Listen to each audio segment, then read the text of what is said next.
Y'all can have a seat while I try to get situated up here. Cool beans. Okay, good morning, church. Today, I am going to speak about hope. So, the past couple of weeks, Pastor Corey has been in a sermon series called Flickering Lights, where he has talked about the 3 Ps. I don't know if he did the 3 Ps on purpose to be like a Baptist thing, but he's talked about the purpose of God, the plan of God, and the presence of God. And out of the past 3 weeks and the purpose, the plan, and the presence, I don't think he meant for it, but every time leaving from church, I feel this sense of hope, right? And I feel like it's been in the message, it's been in what Pine Drive has been doing in the community, right? We did the SNAP meals. We're doing the Samaritan's, or Christmas operation, my bad, wrong name. We went yesterday to the park in Baycliff. So there's just a lot of things that are going on that are all carrying the same message. And then when I was praying about what I was going to talk today and what I thought my sermon should be about or what I was hearing from God, our small group just happened to be going through Romans. And in Romans, there's a lot of instances where they talk about hope. And they told me when I talked to them before I came up here 2 weeks ago, and I said that I felt a call to ministry and I wanted to be able to speak and just serve people and show them the love of God. They told me that there can be a hard part of that, and that whenever you're going to talk about something, you're going to be tested on it. I've heard my whole life, don't pray for patience because you're going to be tested on it. So I was like, okay, I'll pick hope, right? It's not hard to lose hope, right? We can keep hope. And it's been a fun week.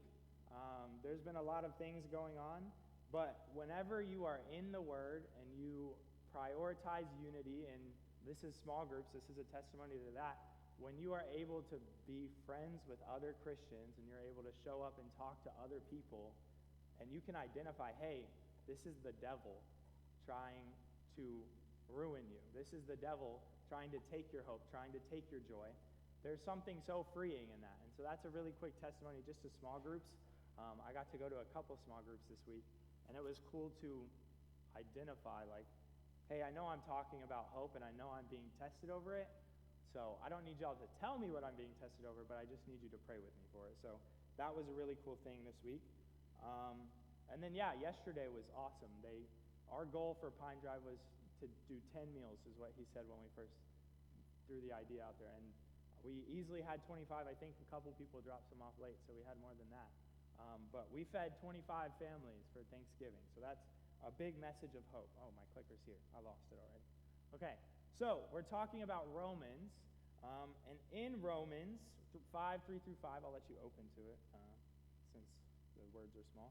But I'm going to read it. It says, "Not only that, but we rejoice in our sufferings, knowing that suffering produces endurance, and endurance produces character, and character produces hope. And hope does not put us to shame, because God's love has been poured into our hearts through the Holy Spirit who has been given to us." So if we look at the first half of that, there's kind of like a chain, right? It starts with sufferings. Our suffering produces endurance. We talked about endurance whenever we were talking about the purpose of a church, right? You will have times where you have to endure, but the purpose of a church is not to endure, right? Endurance produces character, and character produces hope. And I would say that the purpose of the church is to provide hope to people who are lost, to people who don't have hope, to spread the gospel. So if we look at this chain, suffering to endurance, endurance to character, and character to hope, the word hope can be confusing. And I knew I was going to talk about hope. I didn't know I was going to talk about character until I started writing down my notes. But if you look at today, and you look at character today, and when you meet people, when you're in society, and you see people's character, and then you think about it 30 years ago. I don't know, I wasn't alive 30 years ago. But if you think about character now versus character what it was 30 years ago, versus character what it was 100 years ago, versus character what it was in the Bible, the character has changed. I think we can all agree that the character is different now than what it was in the Bible. We're still struggling with the same things, but overall character has changed. And if character changes in this chain, then that means your hope changes in this chain, right? If we start identifying character as something else, then your hope turns into something else, right? So there's two definitions of hope. I didn't tell Corey I was going to do this, but I picked a Greek word because Corey loves Greek. He's a nerd. And then I went to today's definition, and I don't recommend this, but there's something called the Urban Dictionary, and I looked up hope, and that is bad. You should not look it up. But we're going to start with today's definition. I put it flip-flop, but today's definition of hope, the feeling that something desired may happen. That's a fairy tale feeling, right? It's unicorns, it's glitter, it's rainbow. It's just a fairy tale-like feeling. And now the biblical definition of hope is not a feeling that something desired may happen, but it's a confident expectation. It's a certain anticipation. I know. So if we trade out I hope and turn it into I know, that changes everything, right? Our character that produces hope, it's not, oh, I have good character, so I hope something good will happen to me, right? I've gone through these sufferings, these tests. I've produced endurance. My endurance has produced character. And so after all of that, after all that hard stuff, I just hope. I wish something good happens, right? No, whenever we take the definition of hope, what they were talking about in the Bible, it wasn't a fairy tale feeling, right? It wasn't, I've done the work, God has changed my life, and now maybe something I desire will happen, right? So those are the two definitions. Now we are going to apply it. We are going to go to a couple of scriptures, and we're going to change the words. Now, don't be mad at me because I'm not changing the words, but just a little bit. So, first one, I want you to go to Psalm 119, 114. Psalm 119, 114. Here we are. I like clicked. Okay, cool. And I try to put them in order so you can just keep flipping back.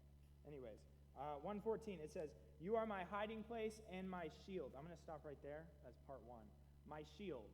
If I'm carrying a shield into battle, if I'm fighting someone and I'm going to take a shield, I would rather have full confidence in my shield than a fairy tale-like feeling that my shield might work. It also might not work, right? So we haven't even gotten to hope, but if we think about our shield, right? God is our shield. You are my hiding place and my shield. I don't want to hope in my shield, right? I want to have confidence in my shield, and that's what it's talking about. And then the part we're actually going to change. I hope in your word. That does not say, I have a fairy tale-like feeling that your word might be good enough for me. No. I have confidence in your word. I know the Bible is from you. I know the Bible is all I need, and I have confidence that it is good enough for me. It is good enough for my problems. It is good enough for you. It is good enough for your problems. And that's what hope is, right? It's not, oh, it might happen. I have a fairy tale-like feeling that something desired may happen, right? No, I have confidence in it. Okay, next one. Lamentations 3:24. We're just going back. I got a sticky note. Look at that. 3:24. The Lord is my portion, says my soul. Therefore, I will hope in him. Therefore, I will have a fairy tale-like feeling. That just sounds silly, right? He is God. He is everywhere all the time, fully there. He's not standing next to you scrolling through his Facebook, right? He is fully there. He's right here. Corey got nerdy last time. He was like, he's even right here, right? Fully right here. He's everywhere, all the time, fully there. Not on Facebook, not distracted. He's all in on you, and he's all in on the person next to you. It just sounds silly to have a fairy tale-like feeling of a full God who is right here and knows everything that is going on. That's silly, right? I have confidence. 24, I lost it already. Therefore, I have confidence in him. I don't have a fairy tale feeling in him. Next one, Romans. Here we go. We're in Romans now. Romans 15:13. May the God of hope fill you with all joy and peace in believing, so that by the power of the Holy Spirit you may abound in hope. So God has filled me. God has come into my life. He has taken care of me. He's taken care of the people around me. He has shown up when I need him. He's the same God. He shows up. And I'm just going to overflow that No, he shows up, he keeps showing up, and I have confidence. I am going to abound in confidence. Okay, so what does it mean to abound in hope? Okay, so we learned hope is confidence. Now, abound. I was talking with somebody in my small group, and I was like, what does abound mean? I'm not the brightest light bulb. And so I was like, what does abound? What does it mean? And they said this. This is abound. Right? Okay, well, that didn't help. Let's Google it. Okay? What does abound mean? And the best words that I could find was overflowing. Right? And that's kind of this. We're overflowing. Right? So abounding in hope, that means we have an overflowing, confident expectation of victory. I am overflowing, knowing what God has done in my life. I am overflowing, knowing what God has done in other people's life, and I am confident He's going to do it again. I talked about how I wanted to talk about hope, and it became a stressful week, right? One of my friends, we were on our way to school, and he got in a car accident, and he's laying in the hospital right now. I am overflowing with confidence that God is going to work in his life, and God is going to work in his family's life. Whatever that looks like, I don't know. That's what we talked about, the plan, right? It is selfish of me to think I can sit down and think of a plan of how God is going to work in someone's life, how God is going to work in someone's community. That's selfish of me to think that I can sit down and I can figure that out. But what's not selfish is to be overflowing in confidence, knowing, hey, God's got me through this, God's got them through that, and I know God can have them through that. Right? So whenever we can identify, hey, this is the devil trying to take something from me, but I'm going to overflow with confidence because I know what happened to me. I know what happened to other people. That just overflows. Right? The evidence is in our fruits. We talked about this with purpose. Right? If we are just enduring and, this is all God has for me. I'm going to come here a couple times a week. I'm going to go back home. Nobody's going to know. Right? The evidence of overflowing in confidence, you can see when somebody is walking around with confidence. Right? I taught self-defense at Premier, and we talk about how bad guys pick on easy targets. Right? People walk around, and if your head's in your phone, you're listening to music, you're not aware of your surroundings, you're already more likely to be a target. Right? That's self-defense. Right here, the evidence is in your fruit. If I'm overflowing with confidence of God's plan and God's purpose for my life, other people are going to see that. And whether they want to be a part of it or not, whether they want to believe or not, whether they have faith or not, they're going to see that confidence, and they're going to be like, where is that coming from, right? They're going to be like, I knew you in high school. I knew what you did wrong. Why are you this way, right? So we're overflowing in confidence, and when people see that, people want that, right? Why do people come to church? They want a family. They want to be a part of something. They want hope. And what is hope? Confidence. So there is hope in the purpose, the plan, and the presence of God in your life and at Pine Drive. Right? There is, let's just go one by one. Purpose. Right? We know God has called us to work in this community. There is a confident expectation of what we know God will do in this community. And then it just gets bigger, right? We talk about 517 in Dickinson. Well, we went to Bay Cliff yesterday, right? And now we're Galveston County. And then all of a sudden, we're Houston area. Harris County, whatever. And then we go to Texas, right? And what does that look like if it starts just one person or one church coming together, unifying, overflowing with confidence, and pouring that out into the community? The plan, right? We talk about how it's selfish to come and sit down and think, okay, what is God's plan? I think God's plan is this. Right? No, that's selfish. Okay, I have confidence knowing that God has a plan. I do not have to figure it out. I do not have to know it. I just got to find where God is working and come alongside him. That's the boxes. Right? God is working, and we're just coming alongside him. That was yesterday. God is working. I've been at Lighthouse Ministries 4 VBSs in a row now. Got to teach at Lighthouse. God is working. We just get to come alongside. The presence of God. This one's crazy. He talked about a book where somebody knowingly woke up every day and wanted to acknowledge that he was living in the presence of a God who is everywhere, all the time, fully present. There's confidence knowing that I don't care what you have to say to me. I don't care what you're going to say or do. I have an all-knowing, all-powerful God standing right next to me. That's confidence.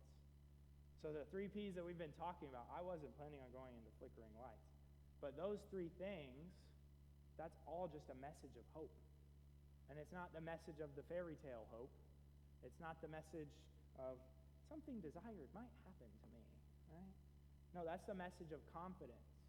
And when we walk around with confidence, knowing what God's going to do, and we walk around with confidence, and we're able to identify what God is doing and what Satan is doing, that's a whole different life, right? That's something that I still struggle with. Jessica, the best. I'm walking around with hope. All of a sudden, something happens, and I just want to unplug, right? And she's like, well, have you been hearing from God? And I'm like, no. She's like, well, have you been reading your Bible? I'm like, no. And she's like, well, how can you hear from God if you're not reading your Bible? Right? When we can walk around in confidence, right? I have confidence. God is in my life. I'm overflowing with confidence in God's plan and God's purpose. And I'm overflowing with confidence that God is standing right here next to me. And something happens, I'm not just going to drop my confidence. Right? I'm not just going to lose it all of a sudden because one thing. I'm not going to lose it because something that doesn't even matter is taking up space in my brain. Right? That's a different life when we can overflow with confidence. And it sounds easy. Well, it doesn't sound easy at all. But it's easy to think about. But even right now, how easy is it to walk around and not be confident? How easy is it to try to sit down and think of, how is God going to work in your life? Right? God can do that. He doesn't need me. Right? I just find that. I see that, and I step in. And a lot of times, I don't have to identify it. Something's going to tell me, hey, this is why you're here today. Hey, this is what you're doing. All I got to do is get in line. So what is the message of hope? The gospel, right? We know that. The message of hope is God sent his son to die for a bad person, for bad people. He did not send his son to die for perfect people who deserved a good life. So his son was going to die because all these people are so great and so perfect. No, he sent his son to die for bad people, for hooligans and knuckleheads. The message of hope, Romans 6, 7. Go to Romans 6, 7, right here. We know that our old self was crucified with him in order that the body of sin might be brought to nothing, so that we would no longer be enslaved to sin. What does it sound like to be enslaved to sin? Slave to sin, slave to death, slave to evil, slave to wickedness. We are no longer enslaved to sin, for one who has died has been set free from sin. Wasn't me. So, I'm no longer enslaved to sin. Somebody died for a bad person. Somebody died for me, so I can walk around with confidence, knowing I don't have to be a slave to sin, death, evil, wickedness. And we keep going. We're in 6. We go all the way down to verse 18. It's up on my page. We say, and having been set free from sin, I am no longer a slave to sin. I'm no longer a slave to death. I'm no longer a slave to evilness. I'm no longer a slave to wickedness. I have become a slave of righteousness. I'm a slave to goodness, a slave to integrity, a slave to honor. I don't know about you, but I think there's more confidence and there's more hope in being a slave to integrity and honor than there is to being a slave to sin and death. And I don't have to be a slave to righteousness. Old country pastor. I don't got to, I get to. Right? Nobody's telling me to be a slave to integrity and a slave to honor, but I am choosing that instead of being a slave to sin and death, I have seen God work in my life. I've seen God work in the people closest to me. I've seen God work in people I don't even know. And I have confidence that he's going to do it for me again. He's going to do it for my family again. He's going to do it for them again. And I get to be a slave to righteousness. I get to be a slave to integrity. I get to be a slave to honor. I don't got to. I don't know about you, but I take more confidence in being a slave to righteousness and integrity and honor. Just think about the other words, right? Sin, death, evil, wickedness. There's no confidence in that, right? That will fail you every single time. It will fail you.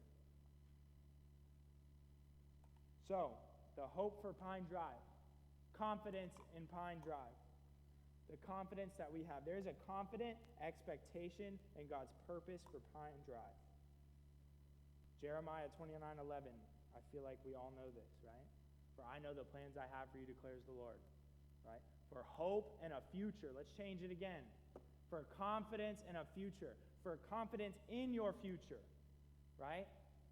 I didn't make that up. I just used the definition, the Greek one, not the Urban Dictionary one, not today's definition.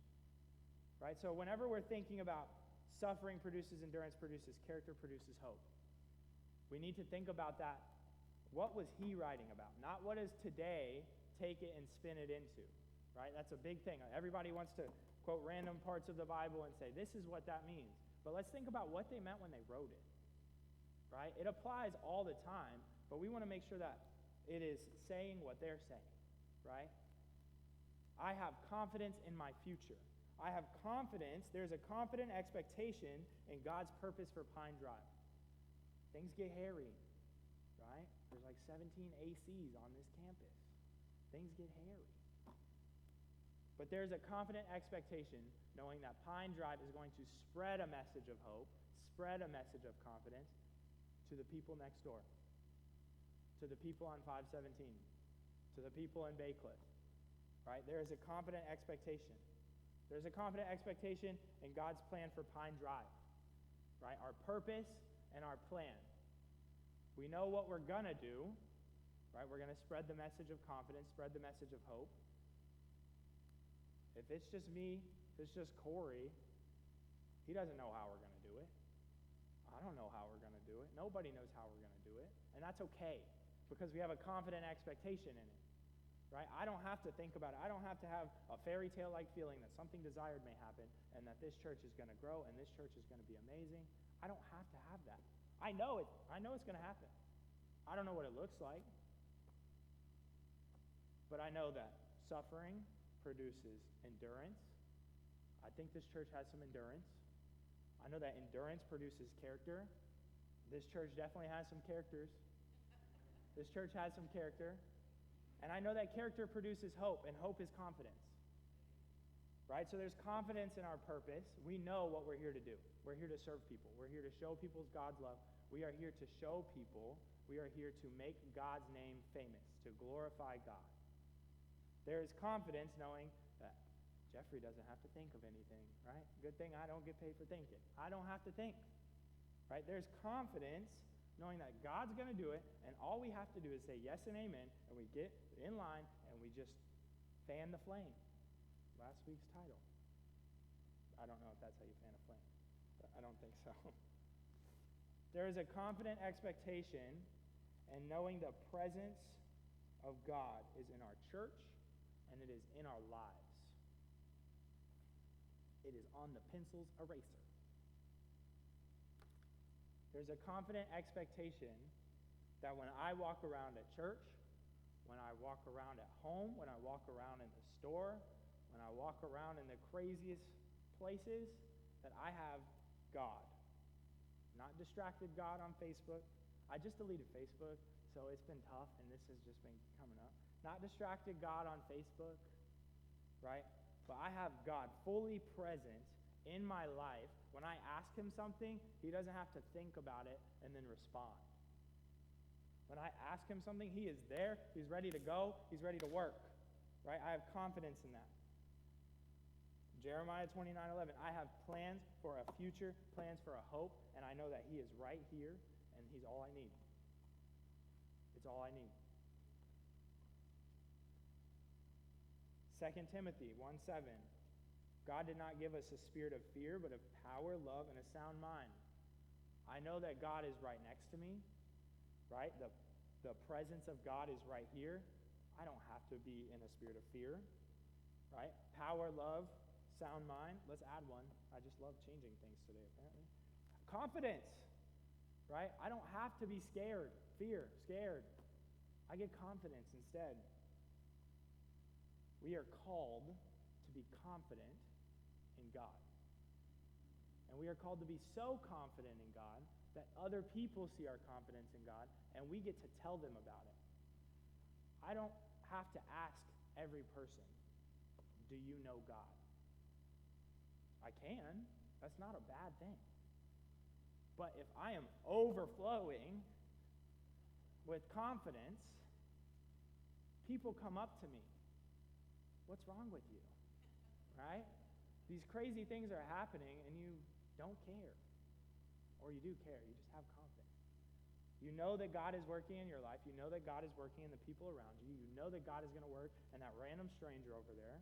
You don't know the plan, but you know the purpose, and you have confidence in it. We are called to be confident in his word. Romans 24 and 8, 24, and 25. Flip to it. That was mean. I didn't mean to be mean. Sorry, guys. 24 and 25. For in this hope we were saved. By having confidence, I know that God sent his son to die for me. Did I see it? No. Do I see God working? Yes. I have confidence knowing that Jesus died for a bad Jeffrey, for the hooligan, the knucklehead. Right? In this hope we were saved. I'm going back to hope. Still confidence, but hope. Now, hope that is seen is not hope. I don't have to have a fairy tale-like feeling. Right? When I see it working, it goes from a fairy tale-like feeling that something desired may happen, and that hope turns into something that is not hope, confidence. Right? I no longer have the fairy tale feeling, but now I have confidence knowing I know what he did, I know what he did, I know what he did, and I know what he's going to do. For who hopes for what he sees? I don't have a fairy tale feeling, right? I see it. I know it. It's going to happen. Womp womp. But if we hope for what we do not see, we will wait for it with patience. What does it take to wait for something with patience? Confidence. I need confidence to be able to sit there, to not be anxious, to not overthink things. I need confidence. I don't know if you've ever tried to wait patiently for something when you're overthinking and you're anxious and you're terrified and you're scared. But to wait for something with patience, a fairy tale-like feeling that something desired may happen. I'm really using Urban Dictionary today. That's not going to work. I can't wait for something with patience that way. Right? I have to have confidence. I know who God is. I know what God did. I know what Jesus did. I know he's alive. And I can sit and wait. And I know the purpose. And I have confidence in the purpose. I know the plan, and I have confidence in the plan. And I know his presence is right here, and I don't care what happens, I don't care where I go, because I have an all-knowing God fully standing right here, not distracted, ready to work. And all I have to do is say, okay, let's go. Oh, we're over here now. Sounds good. That's all I have to do. So as the musicians come up and start playing, I have questions for you guys. 3 questions. Do you see the mountain full of horses and chariots of fire all around? If you weren't here last week, you might be like, what is he talking about? In 2 Kings, right, the servant was scared. He looked and he saw people coming, right? He looked and he was terrified for what was about to happen. And they said, Lord, let him see. Elisha prayed, Lord, let him see. Open his eyes. And he opened his eyes, and what did he gain? Confidence. He saw God, and he gained confidence. So do you have confidence? Not just can you walk around with your chest up. Yeah, that'll do. Right? But do you have confidence knowing what God is doing in your life? And do you have confidence knowing what God is going to do right there? When it's, your hope is gone. I don't know what I'm going to do. Good thing I don't get paid for thinking, right? My hope is gone. Nope, I have confidence knowing that God is right here. God's right there. It's crazy, right? And I have confidence in that. How are you currently sharing or showing your hope? How are you currently sharing or showing your confidence? Is it by enduring? Is it by sulking in your suffering? Or are you letting your endurance produce character? And are you letting your character produce hope? And is it so evident that when you walk around that you are overflowing with love, joy, peace, patience, and you can sit there with confidence, you're not overthinking, you're not anxious. I can sit there with confidence. And the last question, how can hope change our community around us? What would it look like if however many people are here today walked out of here and they had 100% confidence that God is in their life, that God has changed their life, and that God's going to do it again? What would that look like? I can promise you it wouldn't just stay right here in Dickinson. It wouldn't just stay here in Galveston County. It wouldn't stay here in Harris County, Galveston County, Greater Houston area, whatever. Right? It's going to spread. How does our community change if we can walk around knowing what God has done and the confidence we have in his purpose, his plan, and his presence? So they're going to play a song, and if you do not have the hope or the confidence of what God has done in your life, come up here and pray. Come pray with me. Corey will be up here. If your fruits aren't evident, right? People can't see the confidence. You're not 100% bought in. Come up here, put your face in the carpet, as Corey likes to say, and pray. So ask yourself, think about it, pray about it.